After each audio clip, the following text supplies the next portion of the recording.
কিছু মানুষ আছে না, জীবনে কোনো লক্ষ্য নাই, শুধু একটাই কাজ, ঘোরা। কোথায়? যেখানে মেয়ে দেখার সম্ভাবনা আছে।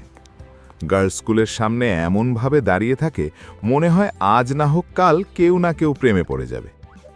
বাস্তবতা কি জানেন? মেয়েরা পাশ দিয়ে যায়। ভুল করে মেয়েটি যদিও একটু তাকিয়ে ফেলে, উনি ভাবেন ও বুঝতে পারছে হয়তো। আরে ভাই, মেয়েটা কি একটু আশেপাশে দেখতেও পারবে না? দিন যায়, মাস যায়, ঠিকানা একটাই।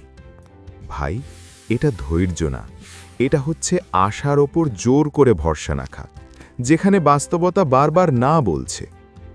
আর শুধু ছেলেদের একার না, কিছু মেয়ে আছে যারা নিজেকে সারা দিন সুন্দর দেখানোর জন্য কোনো কিছুর আইটেম বাদ নাই।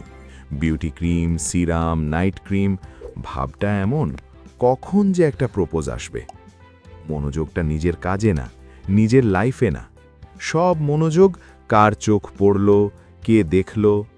বোন, এভাবে নজর খুঁজে কিছুই পাওয়া যায় না। নিজেকে ঠিক করুন, কারণ আপনি ঠিক হলে পোলাপাইনগুলো একাই ঠিক হবে।